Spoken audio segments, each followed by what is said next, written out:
Welcome back to another HVAC-Engineering-Techie training video. Today's is another lesson on our control series. And this C-10, which is VAV Air Handling Unit Control System Sequences. These are the ones that most people get tripped up on. So this is the one that will be valuable by using this ASHRAE 36 standard. Remember, this is the channel that talks all things HVAC, engineering design, construction equipment, systems, test and balance, controls, efficiency, and performance.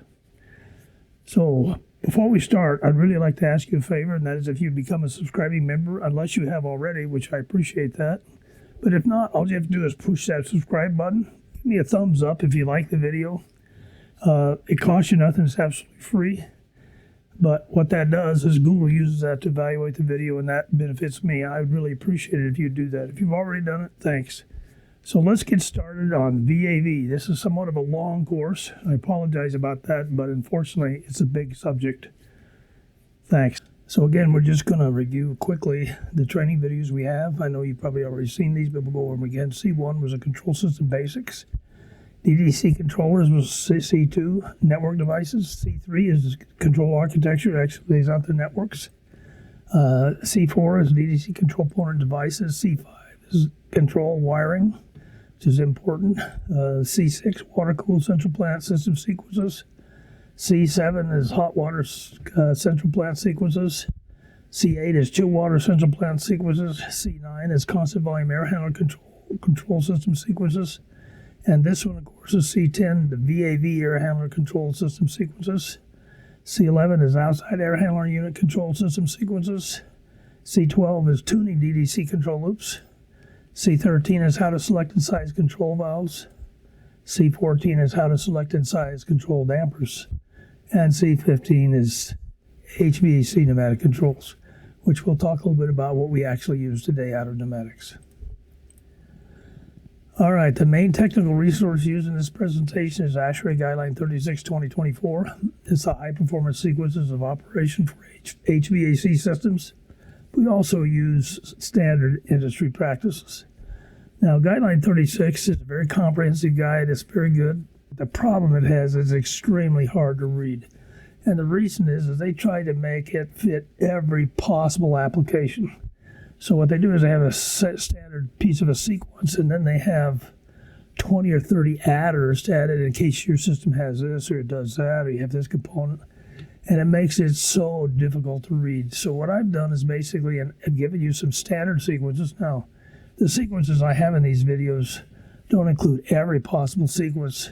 This has the main ones. The main ones you'll see and the main components of those. So my whole purpose was to give you the basics, and you can add and subtract different things that would go on to these. I've given you at least one of everything, and you can see the differences. And I then went through and pulled back out of ASHRAE 36 the things we needed for these sequences.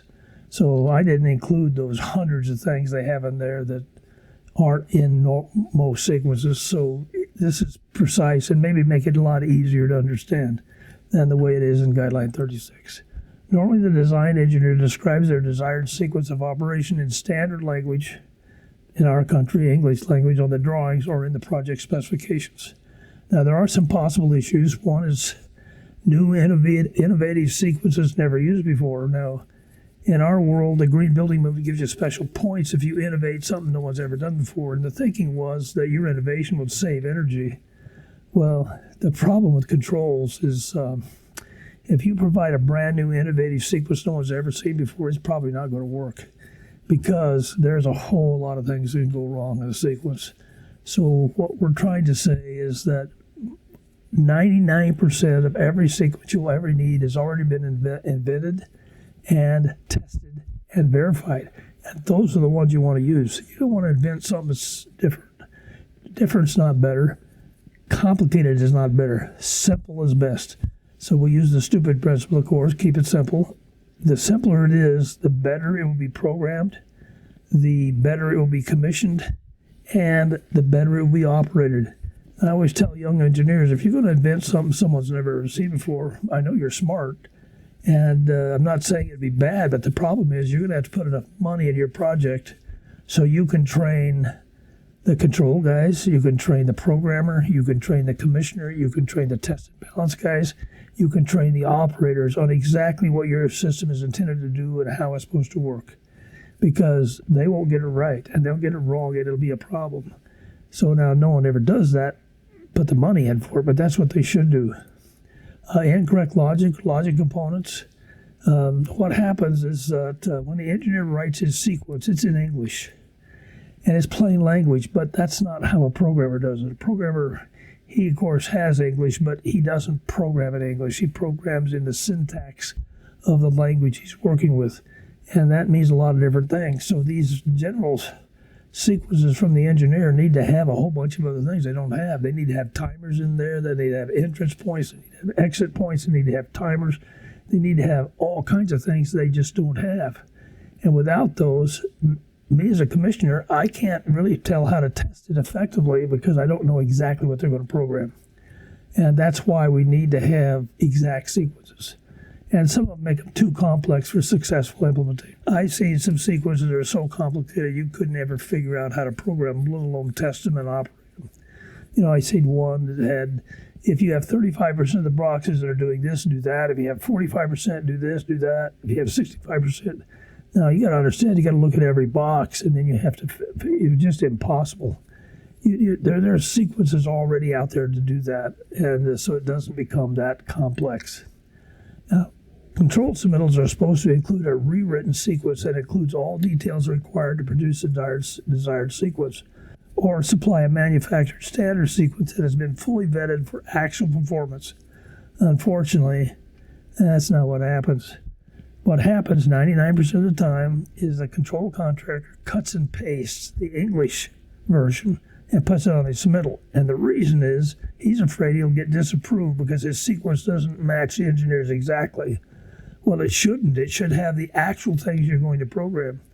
So as a commissioner, when we get that, we know that we're going to have to expose the sequence before the job's over, before we can test it. And that's why we normally have a control workshop to expose all the shortcomings of that sequence and get everybody on the same page before we start.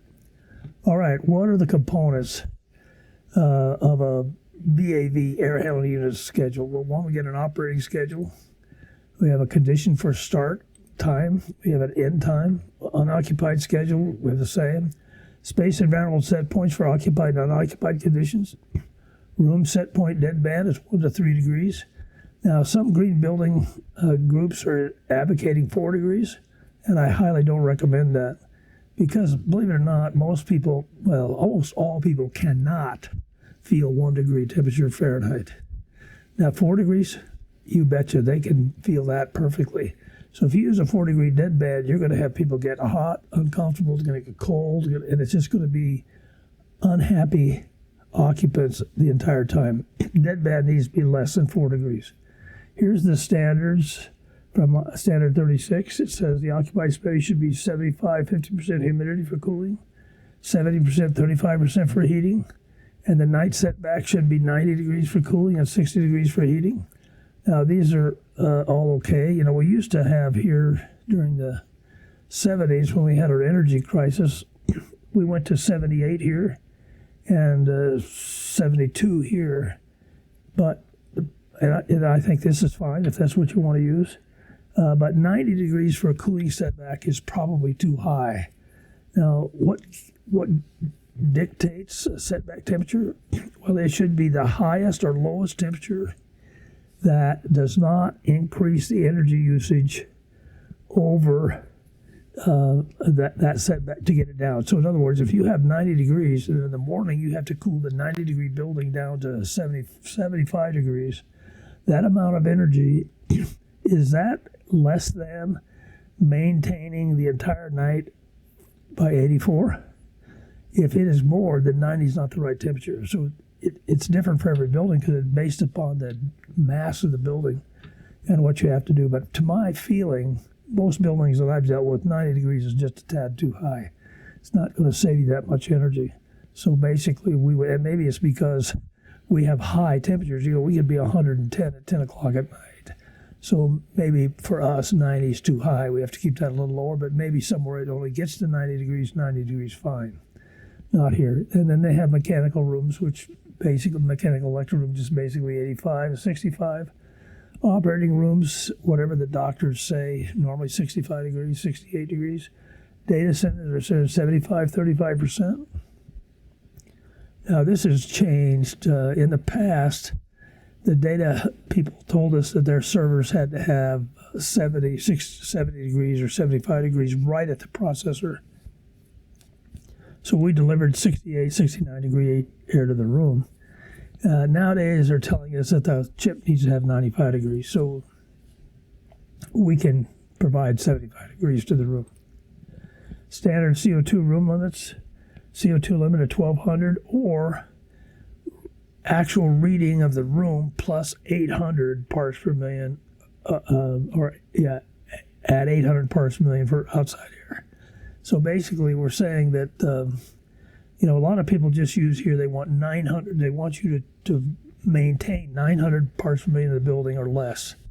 But that's actually just a little bit low. I mean, I normally maintain at least 1,200 parts per million, maybe 1,000, but you can't really tell the difference between 400 parts per million and 1,000 parts per million in the room. You just can't.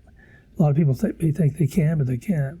We have actually tested classrooms when we're teaching with CO2 monitors, and we've seen it go clear to 3,500 parts per million in a building that wasn't well ventilated, and with no ill effects to the students. They were better if it was ventilated more, but basically they still understood what was going on in the room. So I like to use about 1,200 parts per million because remember, the lower you want CO2 means more fresh air, which means a lot more energy. So you don't want to run a very high level. Now, some people, I think, do that because they think CO2 is a pollutant. It is not. CO2 is a gas you need to survive. So we need to at least have 1,200. Now, plants love 1,100 parts per million. That's where they grow best. So we basically can grow there also. All right, control sequences. What components are in the control sequence? We have start-stop, sequence condition for startup, sequence condition for shutdown, optimal start conditions. Now, optimal start condition, optimal stop conditions. Now, what optimal start is that when you start the machine, the air conditioning system, you want it to get to temperature over some period of time.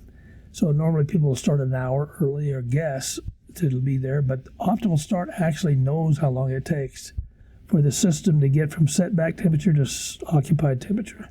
And it does that by watching the last 7 days and keeping track of the last 7 days.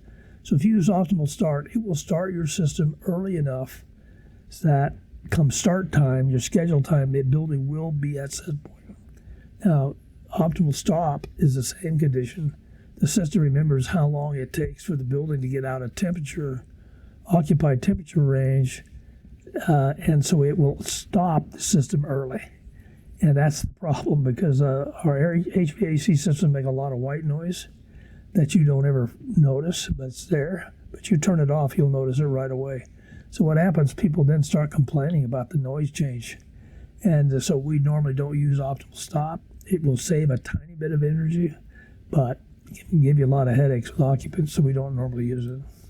Morning warm-up, morning cool-down, same thing. If you have a big difference, that's going to take hours to get down to temperature. We'll go into a morning warm-up, a morning cool-down to get there quickly.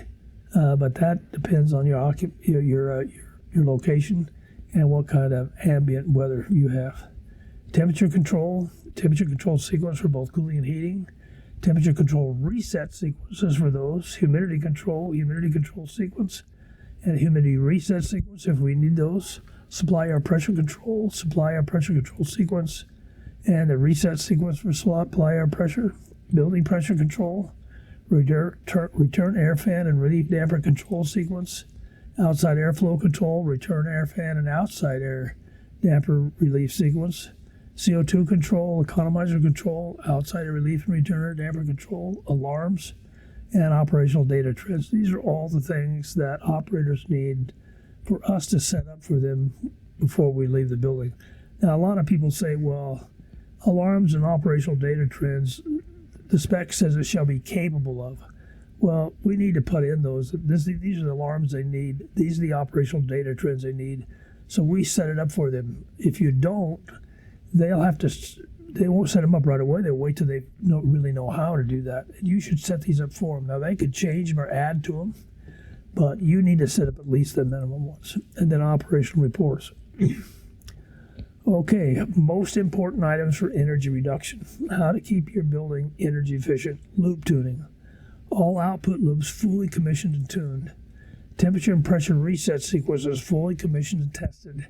So what we're saying is we want to make sure the system actually works right before we turn the building over. And you had to do that, you've got to tune the loops, and you have to fully commission and tested your pressure and reset sequences. Space temperature and humidity set points maintained. You have to have a policy within your building. What are your space temperature and humidity set points? If you let one occupant have one temperature and the next occupant to them have a different temperature, they will fight each other, especially humidity. Humidity goes through walls with vapor pressure, so you need to have facility set points that are standard. Now, if you have a room that has a special condition, sure, you can have a set point change, but in general, you should not, especially for open. I've seen open office concepts that have 4 or 5 VAV boxes all set at a different temperature. That's insane. They are definitely in one room.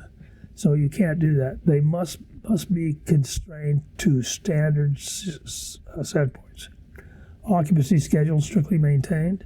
You know, sometimes an operator will blow out a schedule to help an area keep in temperature, or they'll make a space temperature set point change to try to get it to be colder.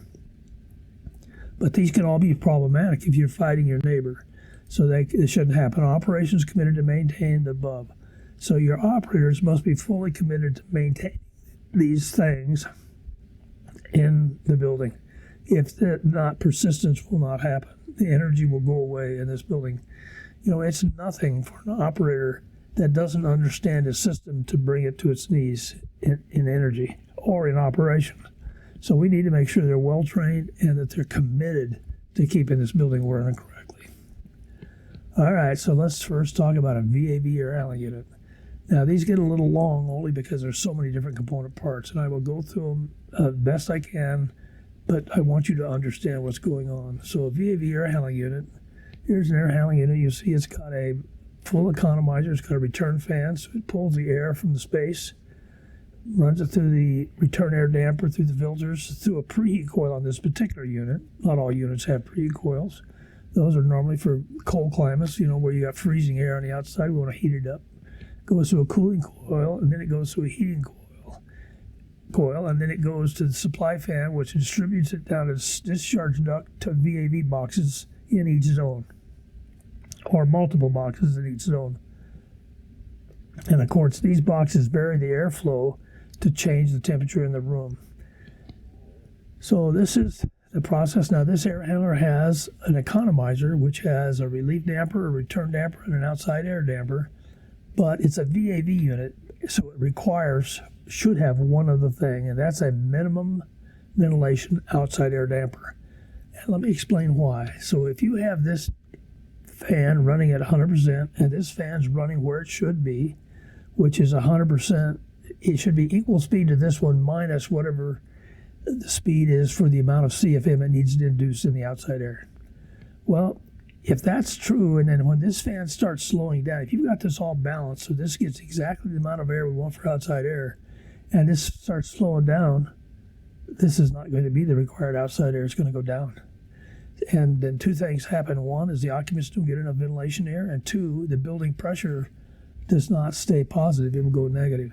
So what we all normally do is we set it up with a minimum ventilation damper, separate damper. It's a much smaller damper than this great big damper. And it has a flow meter on it. And we will set it up in the mid-range so that when this fan is running at full speed, this damper's half open at design flow. So when this slows down, this damper starts to open to compensate for that, providing constant outside air flow. And that's why we want a separate minimum outside air damper for outside air. If you try to use this big damper, its leakage rate may be half of this outside air requirement, which is not good. So this is the best way to do that. And of course, the room It has a room temperature and humidity sensor in this case, because in this particular unit we can dehumidify the air because the hot water coil is downstream of the chill water coil. And then we may also have hot water coils down here in the boxes for zone reheat. It depends on the system, of course. So here's the system points. DO1 is supply fan start stop. DO2 is return fan start stop. Analog outputs: 1 is cooling coil valve, 2 is a hot water coil valve, 3 is a preheat coil valve, 4 is a minimum outside air damper, 5 is the outside air damper, 6 is a relief damper, 7 is a return damper. These are all analog outputs, all modulating. Digital inputs: D1 is a supply fan status, 2 is a return fan status. Analog inputs: AI1 is a supply air temperature, 2 is a return air temperature, 3 is a leaving cooling coil temperature, 4 is a low temp sensor, which is located up here, right past the filters. 4 is low temp sensor, 5 is the supply air differential pressure, which is here, which actually records the differential pressure in the supply duct, so we can control the flow. Room pressure: here we have a room pressure sensor. 7 is a minimum outside airflow, so that's the flow meter on this minimum outside air damper. Outside air temperature and outside humidity. And remember, outside air temp and humidity may be global points coming in from a central plant, but these are the points we need to operate this system. So, control sequence: the air handler unit should be enabled and disabled based upon an occupancy schedule. If any connected zone switches to occupied status, enable the air handler unit for as long as any zone is occupied. Supply fan: the supply fan shall run any time the unit is in the occupied mode. If after 5 minutes the fan current switch status point indicates no airflow, in this case it'll be a VFD, then stop the fan and alarm the fan failure. So the supply air pressure control: the supply fan shall modulate speed to maintain the supply duct pressure set point. The supply duct pressure set point should be reset by the supply air point reset sequence. This is a diagram showing the 1.5 set point and the throttling range from 1.4 to 1.6. So 1.4, the fan's at full speed. At 1.6, it's minimum speed. But remember, most of the time it just hugs right around there to make the set point. Remember, this set point is established by tab during balance. A return fan: the return fan shall run anytime the supply fan is off, and the return fan shall run anytime the supply fan is running. If after 5 minutes the fan current switch or VFD point indicates that no flow, then stop the fan and alarm fan failure. Return airspeed control: using a fan tracking control loop, the control fan shall track the supply fan up speed minus an amount equal to the required outside air CFM for both ventilation and building pressure control. The flow offset amount shall be reset by the room pressure sensor to maintain a positive 0.02 inches of water gauge building pressure. It can be slightly less. It can be 0.0125 or 0.015, but 0.02 is a good middle of the range to shoot for. Optimal start-stop: the control system shall data log the time it takes each day from the start of the unit till it reaches occupied period until the room temperature reaches set point. Each day the control system shall average these times for the last 7 days of operation and use this number to set the start time so that the room temperature is at set point at the occupied scheduled time. Suppress all reset requests when in the optimal start mode. Cooling control: during occupied mode, the cooling control shall modulate to maintain the occupied supply temperature set points. And here's its diagram. Here's its set point of 55 degrees. The range is 54 to 56, and of course here the valve is closed and here the valve is open. So that's normally, of course it just rotates right around here trying to maintain 55 degrees. Heating control: during occupied mode, the hot water coil valve should modulate to maintain the occupied supply air temperature set point. And here's this diagram. So we have a 65 degree on the hot deck. During the hot supply air temperature during the when we need heating, and you see its ranges from 64 to 66, and of course its set point is reset, but normally it just rotates right around here. Now we also have a preheat coil, so if the air is actually below 45, the preheat coil will kick it up to 45. So this is the preheat air in here from 45 to 64. So we'll if we're actually got 64-degree entering because we got 45 over here, then it will bring this up to maximum. Now, it will do more heat, of course. This is just its throttling range. Morning warm-up. At startup of the supply fan, if the return air temperature is 15 degrees or more less than room temperature set point, then enter morning warm-up mode. Close the outside relief dampers and reset the supply air duct temperature set point to maintain to maximum temperature and enable all zone dampers and reheat coils to control the room temperature set point. Return to normal temperature control when the return air temperature is equal to the average room temperature set point. Suppress all reset requests when the morning warm-up mode. Morning cool down. Now, morning cool down is exactly the same, except if the return air temperature is 12 degrees or more greater than the average room temperature. Then do the same thing. Close all the dampers and temperature set point to minimum temperature. Enable all zone dampers to control the set point. So we're going to do exactly the same thing as we did for heating and cool down. We don't normally see cool down because it's a little less. And optimal start will actually do the same thing. It takes us a little bit longer, and it's a whole lot easier to manage and to make sure it's working correctly. So we don't see this very often. We see warm up quite a bit in cold country, and the reason is because this, you could use optimal start stop here too, but this gets there a lot faster because it takes the set point to maximum, where optimal start doesn't do that. It just operates at normal.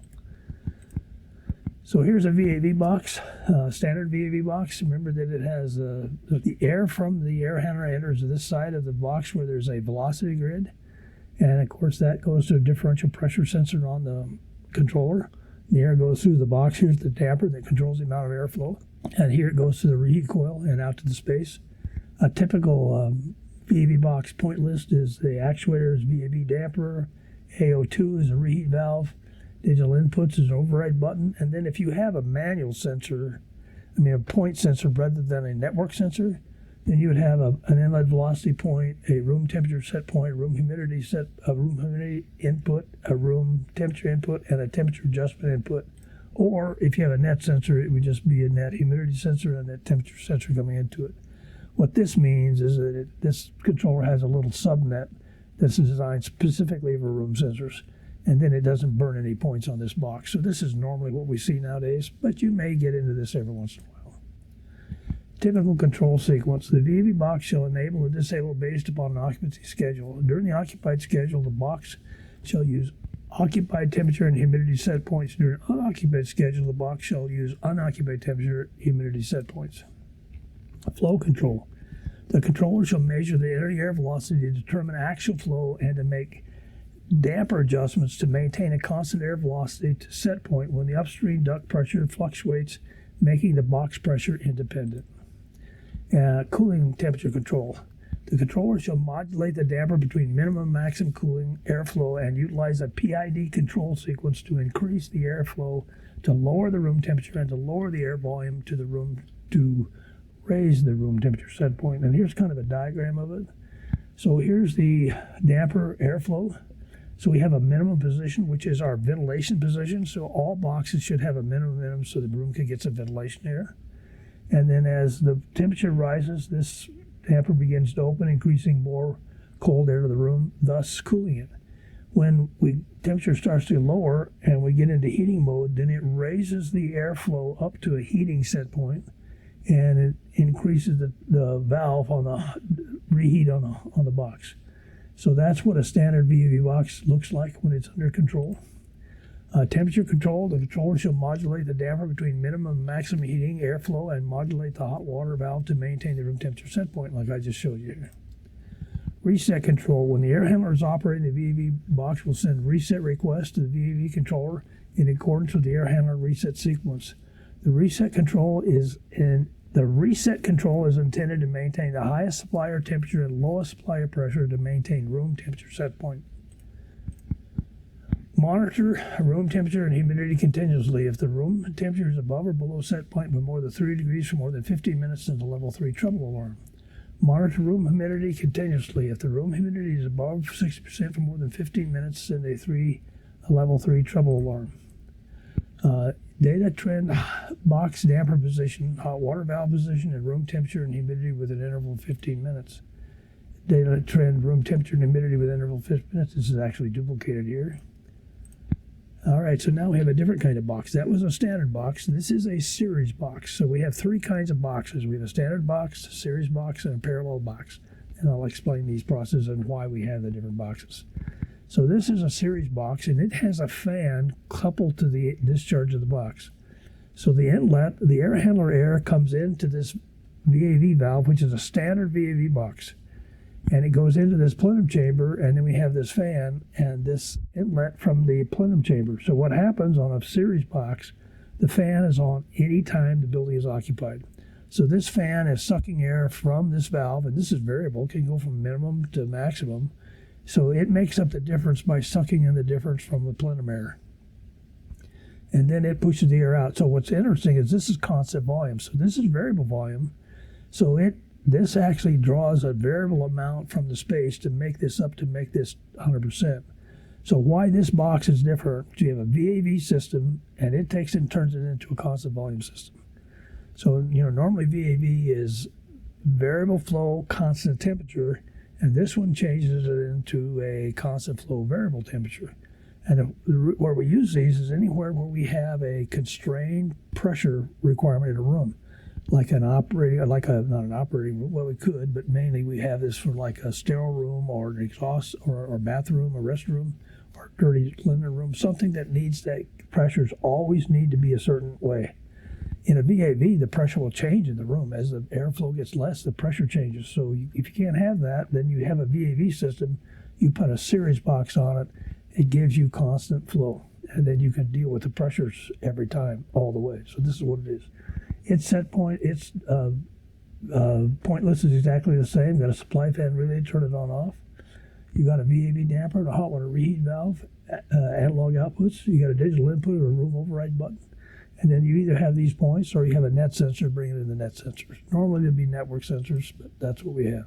The VAV box shall be enabled or disabled based upon an occupancy schedule. During the occupied schedule, the series fan shall run and the box shall use occupied temperature set points. During unoccupied schedules, the box series fan shall be off and shall use unoccupied temperature set points. The box room sensor shall have a 2-hour override button, which will allow an occupant to place the unit in the occupancy mode when in the unoccupied mode.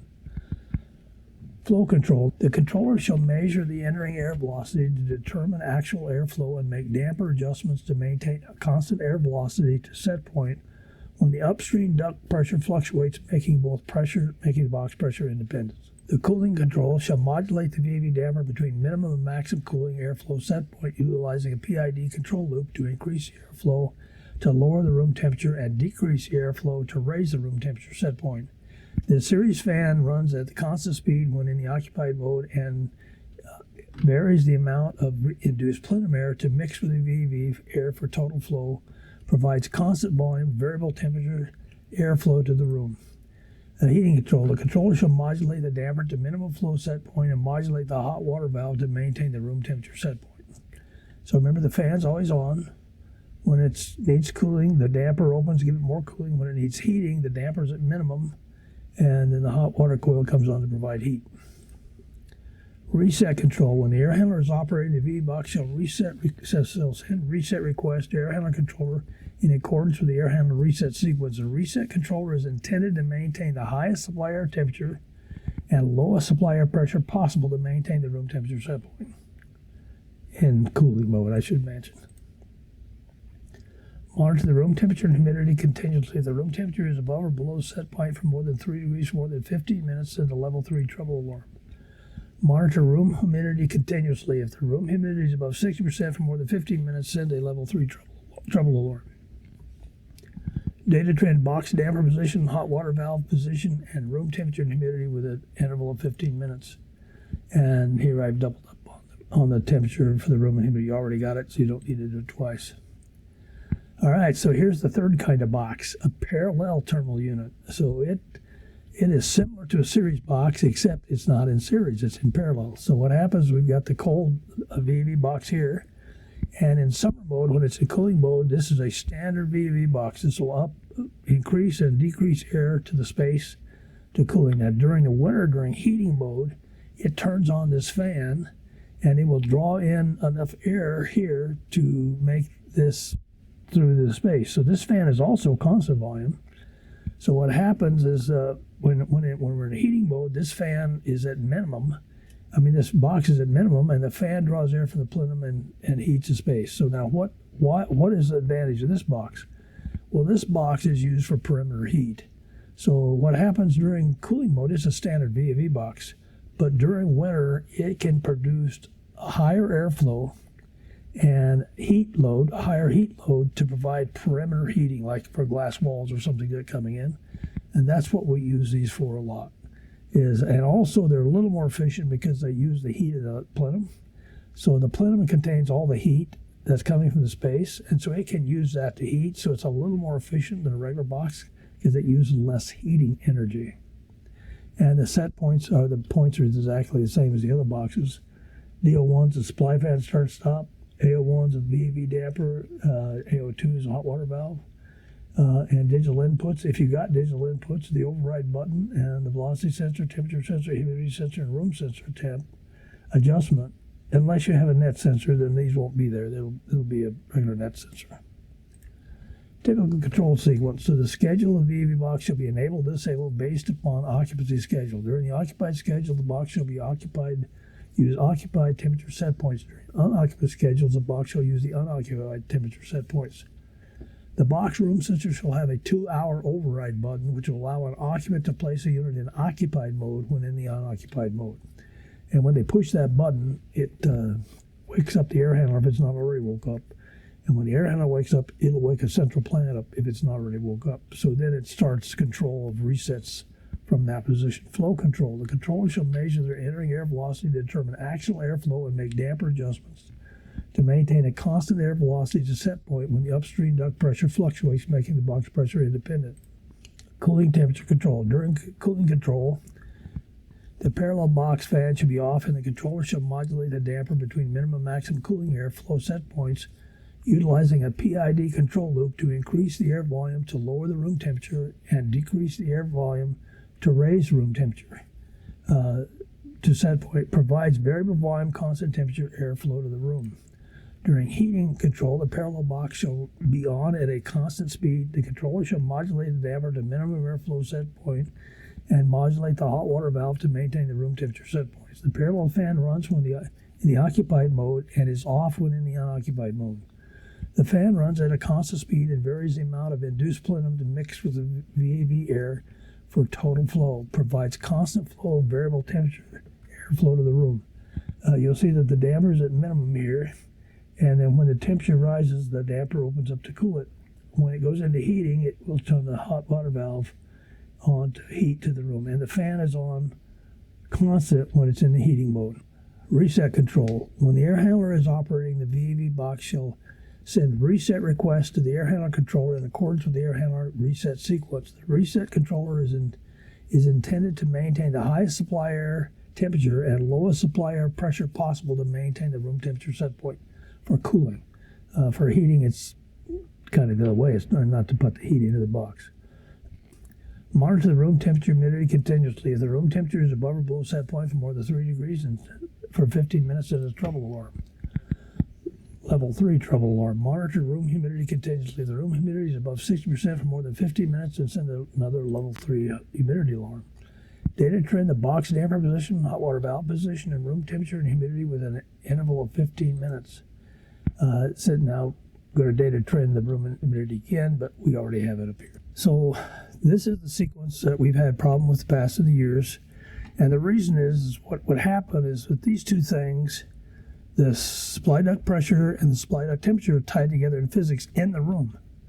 So if you don't lock these together, they may act in a way you don't want them to.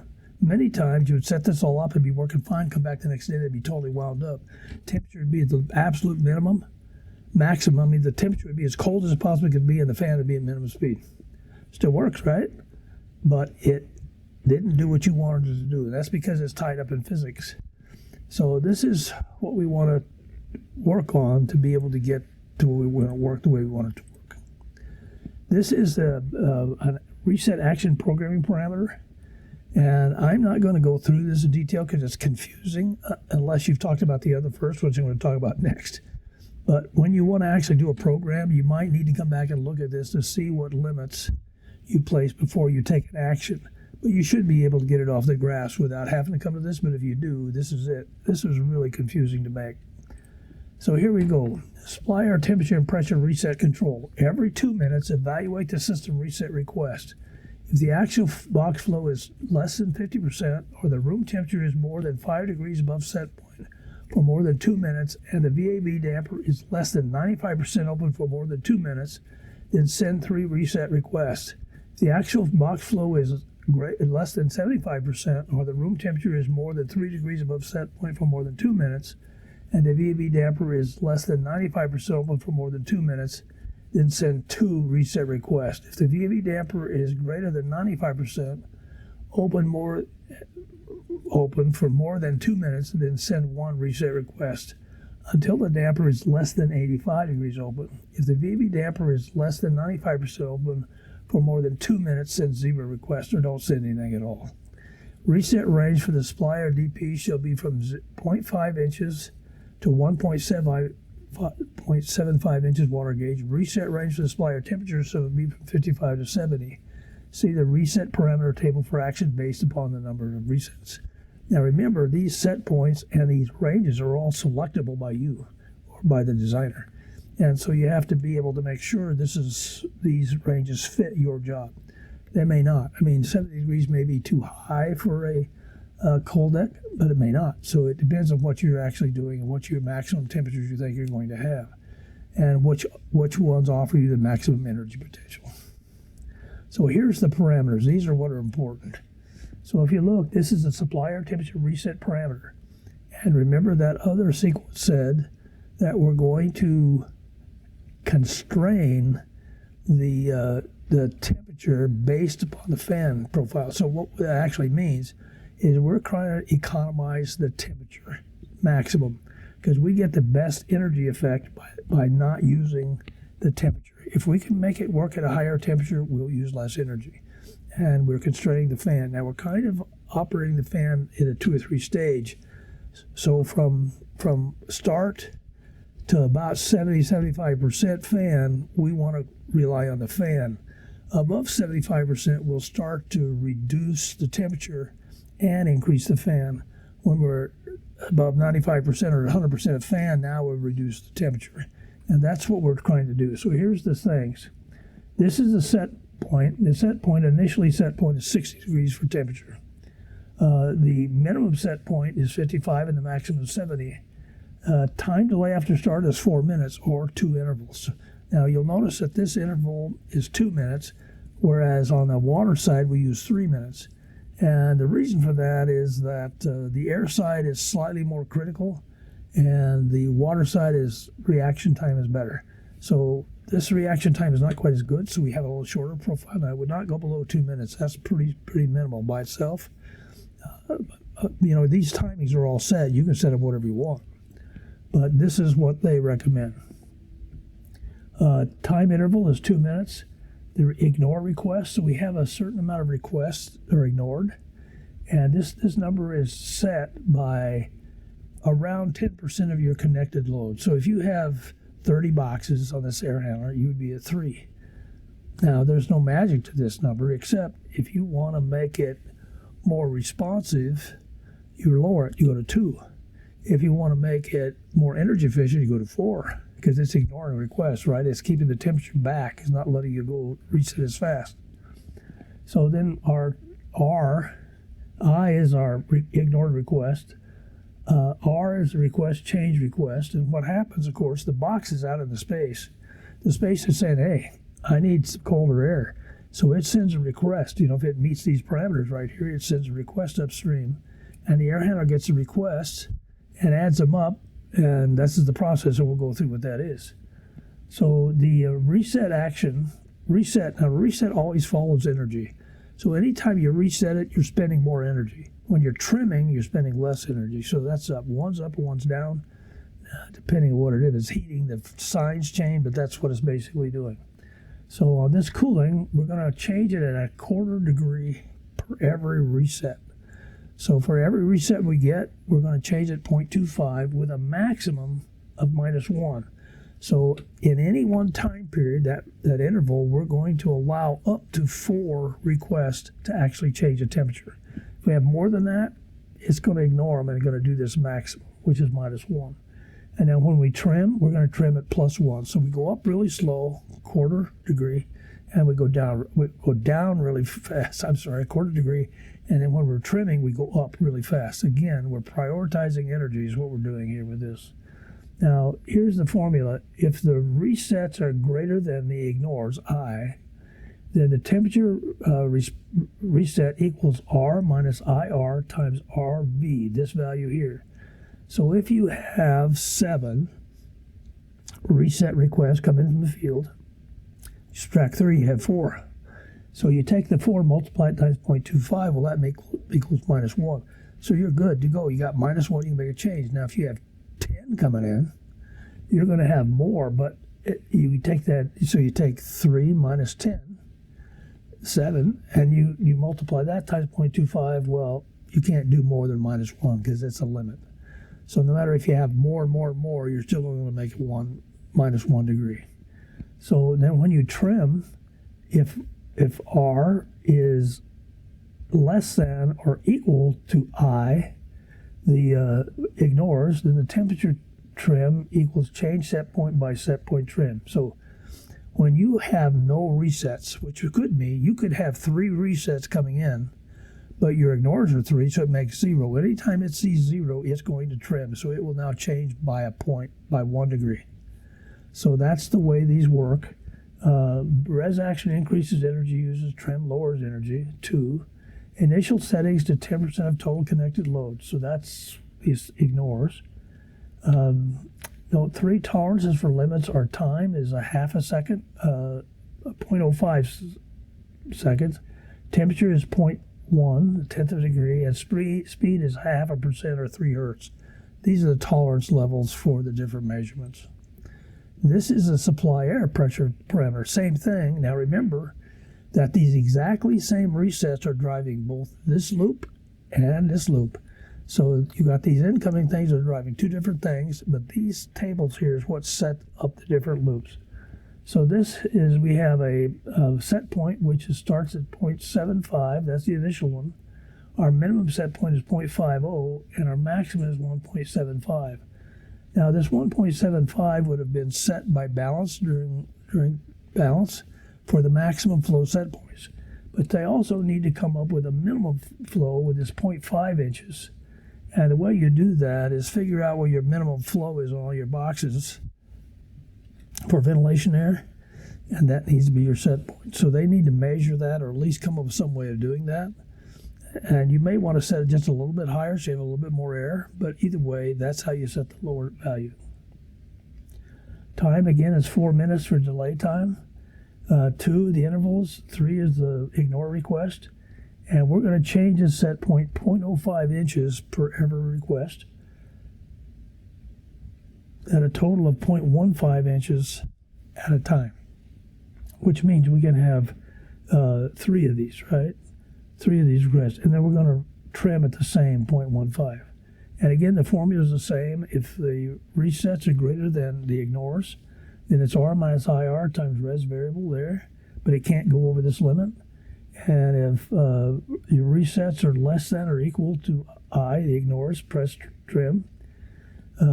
So you change set point by set point trim. So this is all the set point. Anytime you change it, you always change it by trim by negative 0.15 inches. And the notes are the same as this one up here. Now here's my handy dandy chart. Now what I've done here is design a chart that will track what the system will do by our parameters that we've set up on that. Now this up here is just a place for me to fake in resets. I just randomly pick these up or add them enough to make sure I get it to maximum. What I'm trying to tell you is how long does it take us to get the minimum temperature to maximum flow. That's what I want to know. What I'm trying to do is keep these below 30 minutes. If you get up to an hour to make a change, except on this one, which is, this will never ever happen. It's going from minimum chill water temperature, minimum cold deck temperature, all the way to maximum cold temperature all at one time. Now, how could that possibly happen? You'd have a huge load in space and all of a sudden have no load. That, I mean, I guess it might be possible, but the whole purpose I was trying is how fast can it happen? All right, so here's the starting temperature. This is 60 degrees. This is our cold deck starts here. And it has 2 periods it ignores. And then in our sequence, we said during this period, we want to only do the supply up pressure reset. So we supply up the 0.15. That's these right here to 0.15. And then we go to another measurement period, and we go up to 0.15. Now at this point, we're at 75% fan. And that's important to us because that's the energy, right around there is the maximum energy of the fan. And so at that point, we let this start lowering. So this starts lowering, but at this time, we're also going to let it continue to go up. So at this time, we're both doing reset on the temperature and a reset on the fan. So as the fan walks its way up to maximum, it's up to maximum now, it's stationary, and the temperature continues to go down until it gets to here. Now it's stationary. So during this period, we still have a lot of resets asking to lower the temperature, but they can't because supply is at full and temperature is the lowest it can be. So this is maximum cooling effect from that air handler. We can't do any better than that. Now, when we finally get to a point where there's no longer any positive resets, we're at 0 after the ignored request, then we start lowering the pressure. We lower that until we get back to 75% fan. Once we're at 75% fan, now we start trimming the temperature. And we do 2 of these at a time. Once we get to, this is 50% fan, basically. We get right here, it comes up to here, and these 2 are crossing. And we continue, once we get here, once this gets to 50%, or back to the start position, 60 degrees, we let the pressure continue to go down until it gets to minimum. After this point, we let this continue to go up, so these are doing it at the same time, to get to maximum temperature. So this now, the air handler is doing the minimum load it can do. Here it's doing the maximum load it can do. And what I was concerned with is it gets me 8 minutes to get to start to drop temperature. It takes me 16 minutes to get from start to minimum temperature. This doesn't count because this is whatever's happening in here. It takes us, I didn't put it there. I missed this one, but it's basically to get from here is 12 minutes.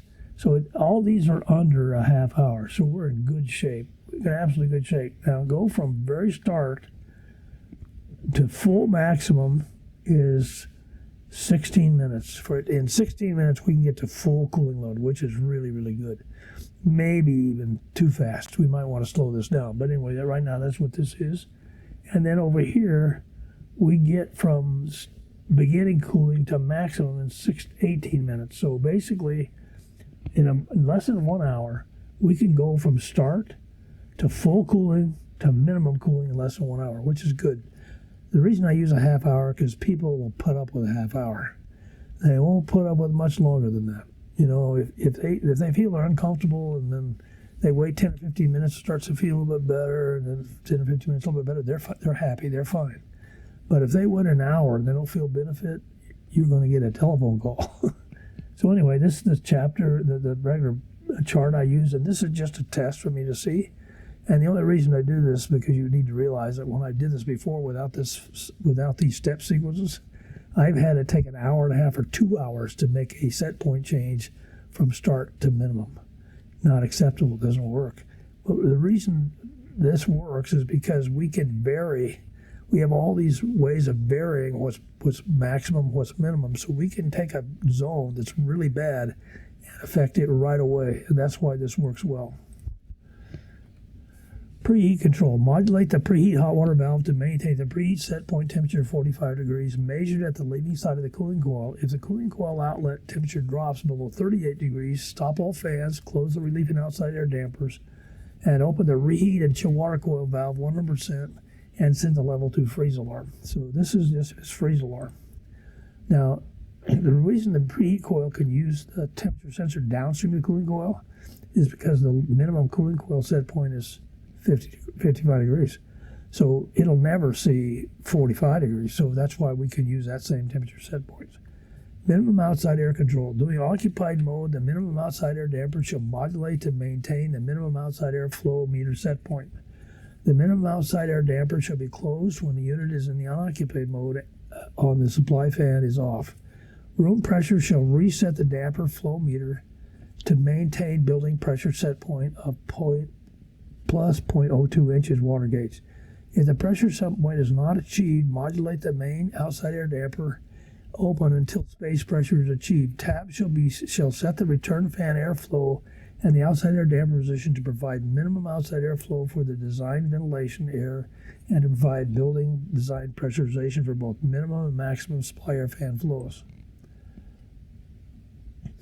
All right, so we also need a set point change suppression for air side, just like we do on the water side. So anytime a temperature set point is reset greater or equal to 1 degree, start a suppression timer that prevents more reset requests or reset point alarms for 3 time intervals, 6 minutes. If after that reset conditions remain the same or are greater, extend the suppression time for another 3 time intervals. If after that the reset condition remains the same or is greater, extend the suppression time for another 3 time intervals. Then end the suppression timer. I know this is only 18 minutes, not 30 minutes, but what we're trying to do is give it some time.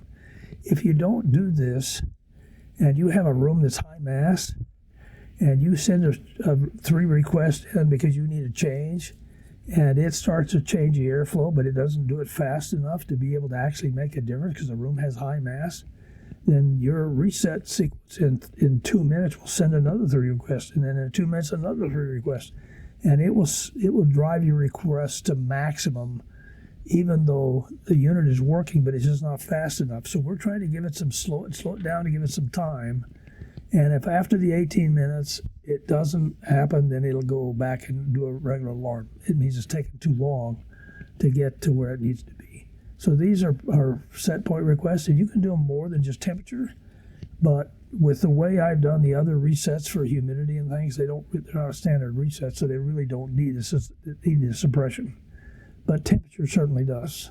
It could do it on the supply duct pressure, but to tell you the truth, it's so constrained that it doesn't matter. You know, if it goes from 1 inch to 1.5 inch, and you didn't really need the 1.5 inch, it's not a big deal. I mean, it'll lower the requirement for the chill water, but this is not a big energy hog on the supply like it is chill water. So I only do the temperature set point because it's the one that can give you the biggest grief.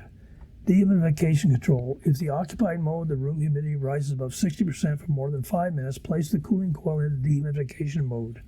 When the room humidity drops below 45% for more than 5 minutes, return to normal temp control mode. In dehumidification mode, modulate the chill water valve to maintain the cold deck leaving temperature to maintain 50% room humidity, and modulate the hot water valve to maintain the room temperature set point.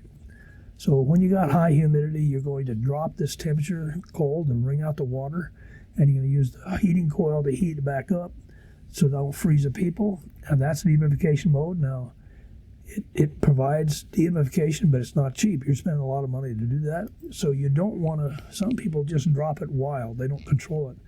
Just open it to 55 degrees and let the hot water coil do its deal.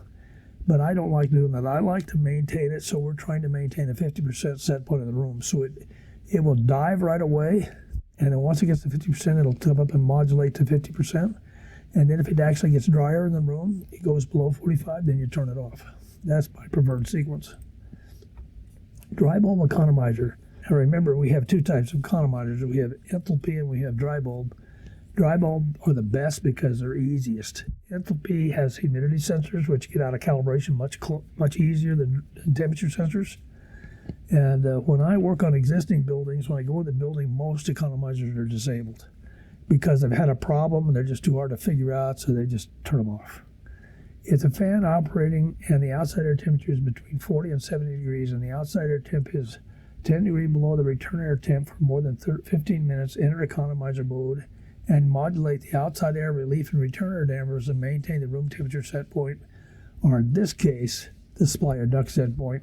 During economizer operation, the cooling coil valve should be closed. If the room temperature rises more than 3 degrees, or the supply duct more than 3 degrees above the set point for more than 5 minutes, return to normal operating mode. Now, economizer mode, you can make this colder than 40 degrees, but you have to test it and make sure your system is capable of doing that, because when you get down to 35 degrees or below freezing, and you're not careful, you can freeze up a coil. Also, I don't like running economizers in tandem with cooling coils. A lot of people do that, but what they don't understand is if the sensors get out of calibration a little bit, you may actually be doing reheat or recooling, and that's not good. I think it's better to go on economizer when you got plenty of load for economizer, and when you don't, turn it off and go back to chill water. Because you got to remember that during those colder periods, your chiller plant is screamingly efficient. And, it doesn't need, like during the summer, you don't do that because it's really hard to get that cold water, but during the winter, it's easy. So don't hesitate about going back on chiller, but what you don't want to do is you don't want to do reheat or recooling. It's double dipping, and you don't want to do that. Freeze protection. If the temperature sensor drops below 42 degrees for more than 5 minutes, close the outside air damper and send a level 3 trouble alarm. If the low temperature drops below 38 degrees for more than 50 minutes, shut down the supply fan and return fans, close the outside air relief dampers, open the cooling coil valves to full open, and send a level 2 alarm. The system will require an operator to verify that the freeze condition is no longer present before clearing alarms and resetting the fan to operation. It's a standard freeze protection alarm. Okay, so here we're going to have monitored alarms. Data trim the supply and return air temperature continuously with an interval of 15 minutes. Data trim the outside air temperature and humidity continuously with an interval of 15 minutes. Data trim the outside air, return air, and relief damper position at any time the unit is running with an interval of 15 minutes. Data log outside air temperature and preheat coil valve position any time the unit is running at a 15-minute interval. Data log runtime of economizer operation response, resettable by operators. Data log runtime of all motors, resettable by maintenance. Data log a running total of all requests generated by each zone to identify zones that are driving the reset logic. Pretty easy to do, and it'll help you maintain the system with the least amount of issues. Okay, dual duct VAV air handling. Now these are a different kind of unit. You may not have seen many of these, but this is essentially a large VAV dual duct unit. Now on a Constavon dual duct, if you looked at that, you had one fan and two, in a hot deck and a cold deck. Well, on a VAV you have two fans, both of them variable speed. So then you have a cold duct that goes down to the space, and you have a hot duct that goes down to the space. And in the space are called dual duct boxes, and they have two boxes, one for the hot, one for the cold deck. One for the hot, one for the cold deck, and they mix this air to make the room temperature. These are really great systems, and they work really, really well, but boy, are they expensive. The reason is, of course, you've got two duct systems. You've got two supply duct systems running everywhere. So this raises the cost. So for us, for our purposes of this air handler, you can see it brings the air in from the space, runs it through the filters, and into this plenum where the cold deck fan blows it to the cold duct, and the hot deck fan takes it and blows it to the hot deck. So this is a system that can run variable volume, both these zones separate. Now you have to be a little careful and not just assume that this unit can provide total flow and this unit can provide total flow, because the designer can get creative on this. If he has a system that requires 100% cooling but only 75% heating, this fan here may only be 75% the size of this one. It depends. So he has a challenge to do that. Normally, in a constant volume, you only have one fan anyway. But in these fans, the sizes of these can be sized differently. Normally, we would look at these to be about 80, 90. Well, the cooling should definitely, it depends on where you're at. In my zone, in the desert, this should be 100% flow. And this could be less because we'll never need 100% of this air for heating.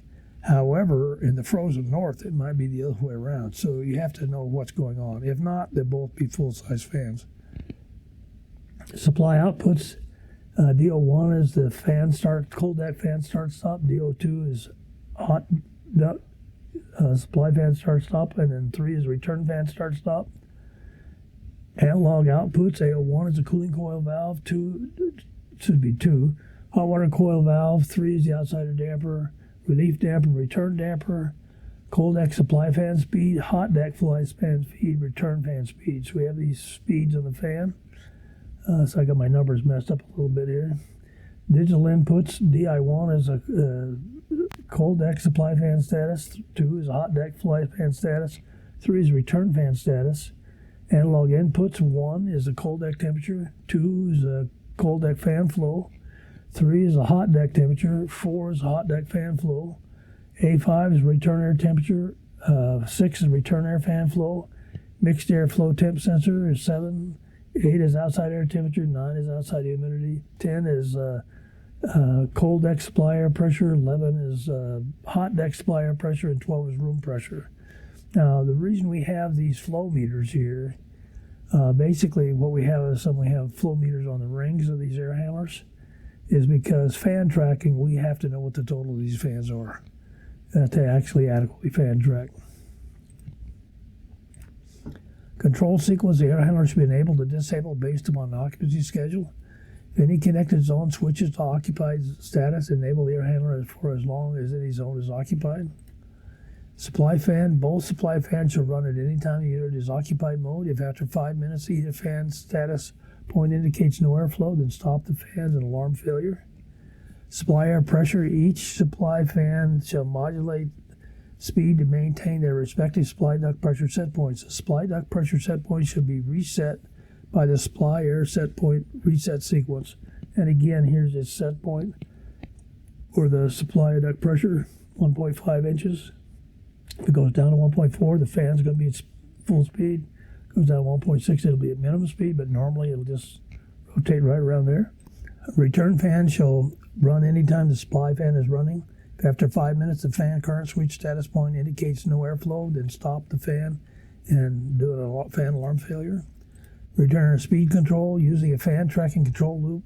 The return fan shall track the total supply fan flow of both the cold and hot deck fans, minus an amount equal to the required outside air CFM for both ventilation and building pressure control. This flow offset amount should be reset by the room pressure sensor to maintain a positive 0.02 inches building pressure. Optimal start. The control system shall data log the time it takes each day from the fan start at the beginning of the occupied period until the room temperature reaches set point. Each day the control system shall average these times for the last 7 days of operation and use this number to set the start times so that the room temperature is at set point at the occupied scheduled time. Suppress all reset requests within the optimal start mode. Cooling control. During the occupied mode, the cooling control valve shall modulate to maintain the occupied supply air set point of the cold deck. And there's the cold deck, so the same thing, that when it's cold, the valve will be closed. When it's hot, it'll be open, but like I said, normally it'll run right around there to keep this cold deck at set point. And the hot deck is the same. During the occupied mode, the hot water coil should modulate to maintain the occupied supply temperature set points. And here's the heating side of, say, 80 degrees. Now, to make this efficient, and the reason this is a good system nowadays, we have a cold deck running to maintain these spaces, and we start this reset of the hot deck at 80 degrees. Now, in the old days, they kept them at 120 degrees, but that wastes a lot of energy when you don't need it.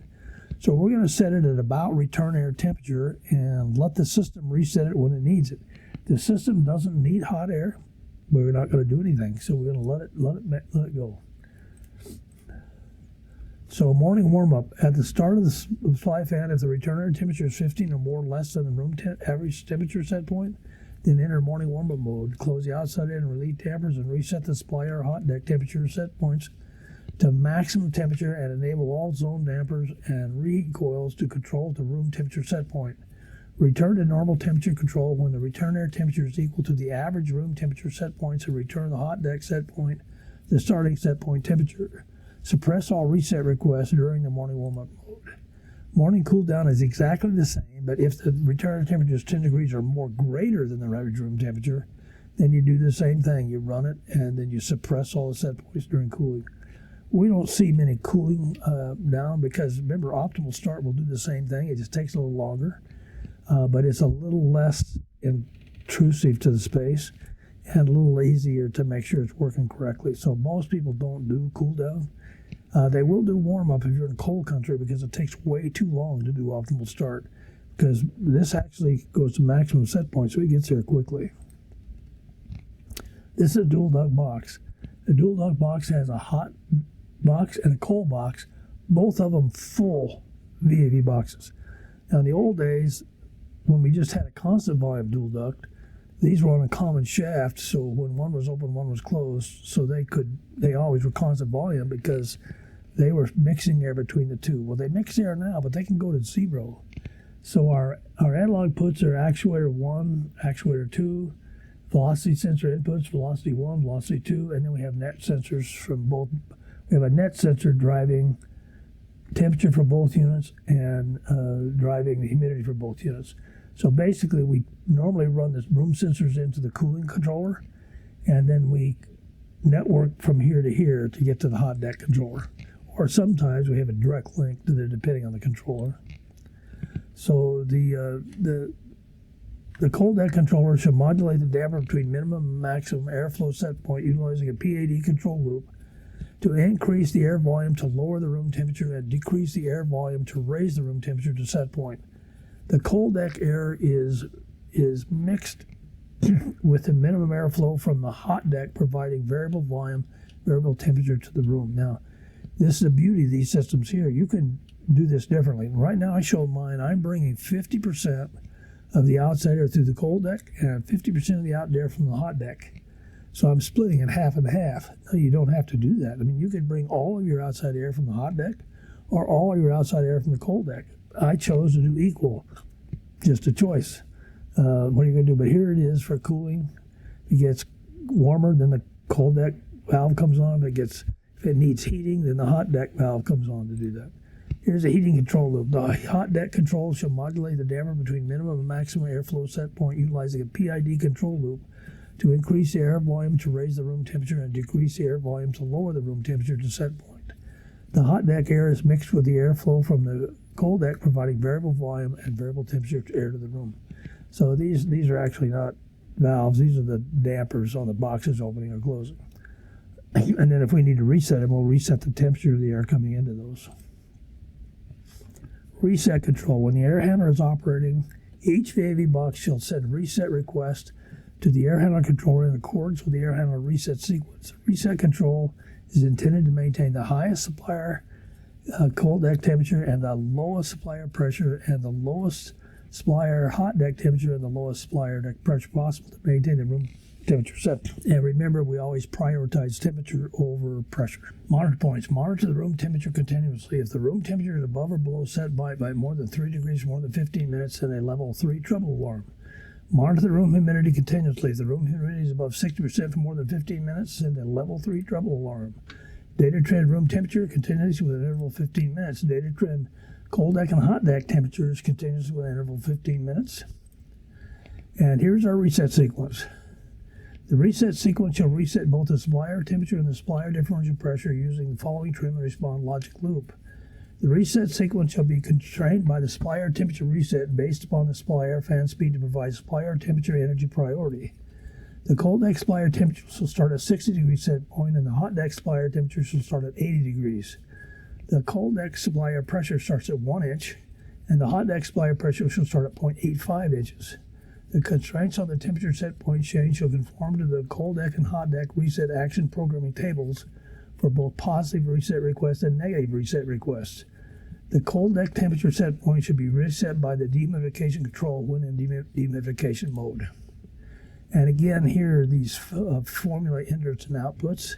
You need to do it in an equation form, but you need to check these. These are confusing to me. I did them, but it took me a while to figure out because what I did is had to look at the charts and then put the requirements down for the charts. Here's the hot deck. Here's the cold deck. Same thing. You can always just clip these, stop the video and clip these out so you can have a copy of them. Typical control systems. The cold deck supplier temperature reset control. Every 2 minutes, evaluate the system reset request. If the actual box flow is less than 50% or room temperature is more than 5 degrees above set point for more than 2 minutes and the VAV damper is less than 95% open for more than 2 minutes, then send 3 reset requests. If the actual box flow is less than 75% of the room temperature is more than 3 degrees above set point for more than 2 minutes, and the VAV damper is greater than 95% open for more than 2 minutes, then send 2 reset requests. If the VAV damper is greater than 95% open for more than 2 minutes, then send 1 reset request until the damper is less than 85%. If the VAV damper is less than 95% open for more than 2 minutes, then send 0 requests or don't send anything at all. Reset range for both the supplier DP and shall be from 0.5 inches to 1.75 inches water gauge. Reset range for the supplier temperatures will be 55 to 70. Now, just so it may be a little confusing up here, but what they're doing with this, if the flow is less than 50%, which means the damper's open, the damper's greater than 95%, but the actual flow is below 50%, which means we're way, way low on pressure. We need to get there quickly, and that's what's dictating this 3 request. Is you've got 2 things. You've got the actual flow going through the box, and you got the damper position. And when the damper's open and the flow's low, we got a big problem. We got to get there quickly. And here's the cold deck request. Here's the initial 60 degrees, 55 to 70 is the range. Time delay is 4 minute, 2 minute cycle, 3. Ignored request again, and we're going to do 0.5 degrees. We're going to lower 0.5 degrees at a time with a maximum of 1 degrees and a maximum of 1 degree trim. And the formulas are the same as before. So if R is greater than the ignores, then temperature res equals R minus IR times the res value, this. So if you get your net reset request multiplied times this. And it can be that, but it can't be more than twice that. So it's a little bit less. And then 1 is trimming. So you might want to make this smaller. You might want to go 2.5. It depends on what you want to do here.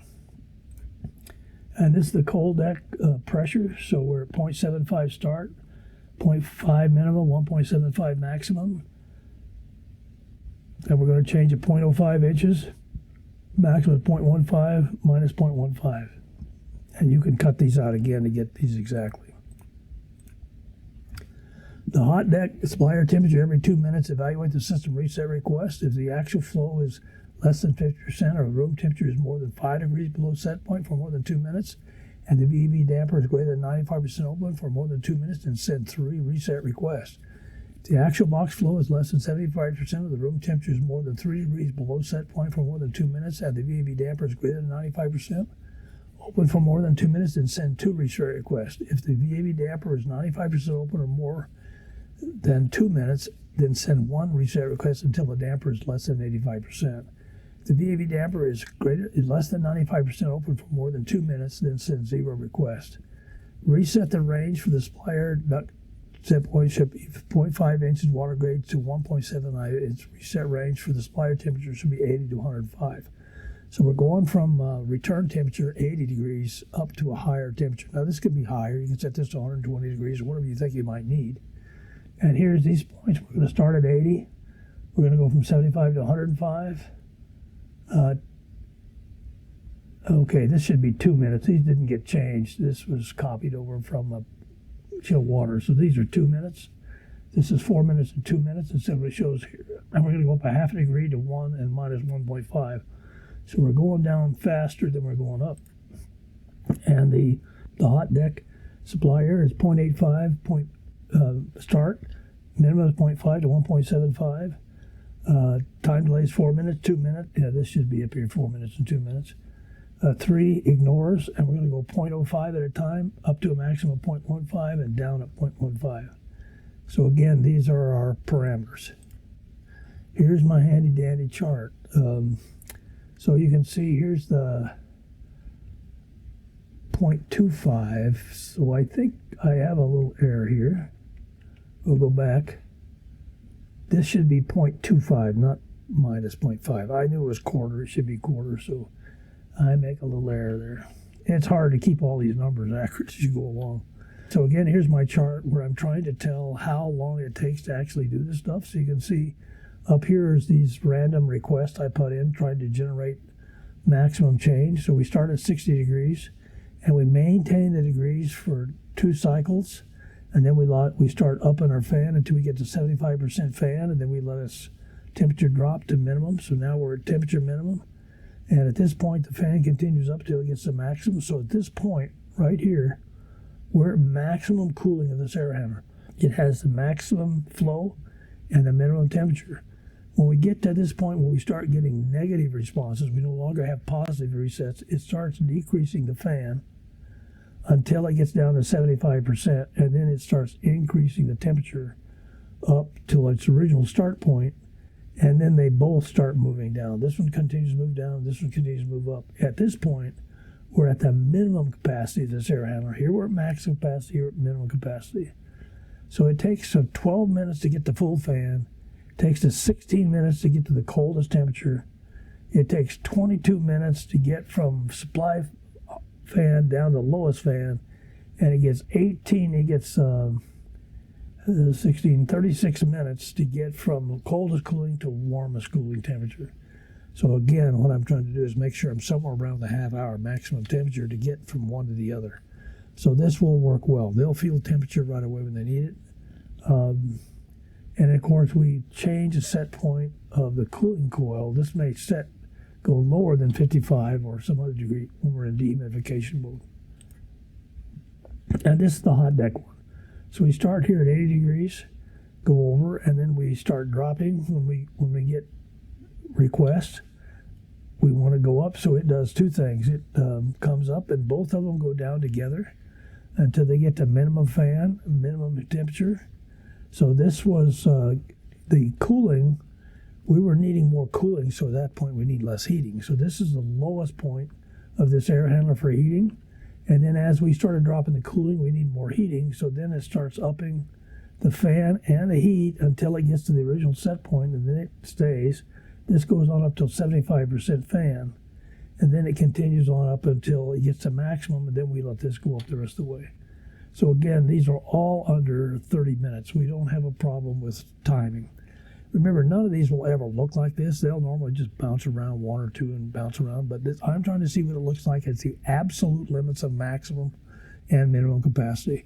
And we're well within that half hour, so we should have good response times. And this is the dual duct unit, again, with both together, just showing you that this is in cooling, maximum cooling, and this is at minimum heating.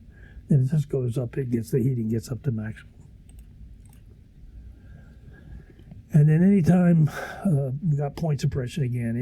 Anytime a temperature set point is reset for equal to or greater than 1 degree, start a suppression timer that prevents more reset requests or set point alarms for 3 time intervals.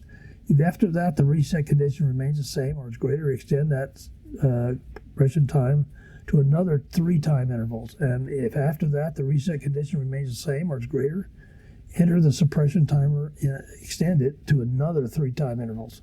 At the end of those 3 different conditions, then end the suppression timer. So what we're trying to do is give it time to make a difference. So if the space has problems and needs a request, it says request, and we give it a request, but if we don't suppress this resets during that condition, it will continue to send requests and begin to drive our requests all the way up, even if the room is not changing. And that's the problem. So what could be happening is that the room has high mass and the airflow is not lowering it very fast. So we're trying to give it some time, and normally we like to give it somewhere around 20 to 30 minutes. And this will be 18 minutes, so that should be it should be 18 minutes. So it should be enough to get down a little bit. And if it still hasn't made temperature and it still has all those requests at the end of 9 intervals, then we're going to let it go back into warm. So this is just a suppression to help us keep our system in the middle and to keep it from winding up.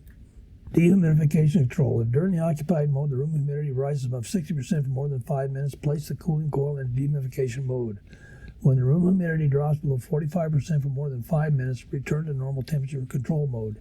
In dehumidification mode, modulate the chill water valve to maintain the cold deck leaving temperature to maintain 50% room humidity, and modulate the hot water valve to maintain the room temperature set point, just like the other units we're going to do. Dry bubble economizer. If the outside air temperature is between 40 and 70 degrees, the outside air temperature is 10 degrees below the return air temperature for more than 15 minutes. Then enter economizer mode and modulate the outside air relief and return air dampers to maintain the room temperature set point. Or in this case, not the room, but the supply air duct set point. During economizer operation, the cooling oil valve should be closed.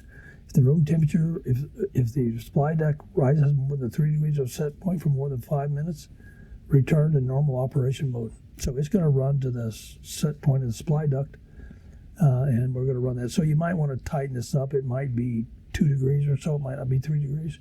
And this could actually go down a little bit if you know that you're not going to be in a freeze condition. That can be a problem. You know, if you have a building that needs lots of cooling in winter, then you might want to lower this down to 38 degrees or something like that.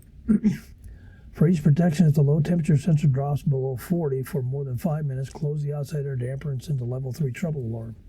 If the low temperature sensor drops below 38 degrees for more than 15 minutes, shut down the supply and return fans, close the outside air and relief damper, open the cooling coil and valve to full open, and send a level 2 alarm. The system will require an operator to verify that the freeze condition is no longer present before clearing and resetting the unit for operation. Monitor the data trend, the cold deck, supply air, hot deck, supply and return air temperature continuously with an interval of 15 minutes. Data trend, the cold deck supply air pressure and hot deck supply air pressure. Data trend, outside air trend humidity continuously with an interval of 15 minutes. This one should be 15 minutes also. Data trend, the outside air, return air, relief air damper position anytime the unit is running with an interval of 15 minutes. Data log run of economizer operation resettable by operator. Data log runtime of all motors resettable by operator for maintenance. Data log runtime total of requests generated for each zone to identify zones that are driving the reset logic. Pretty easy to do. Well, that took time. I'm sorry, that's a long video, but I tried to get through there as fast as I could without making a ton of mistakes. Basically, I hope you got the gist of how this actually works. It does work well. And any other sequence I've ever tried to both reset temperature and pressure at the same time has not worked well. This one will, so I hope you enjoyed that. I hope you got something out of that. I really appreciate you guys watching. Thank you very much. I'll catch you on the next one.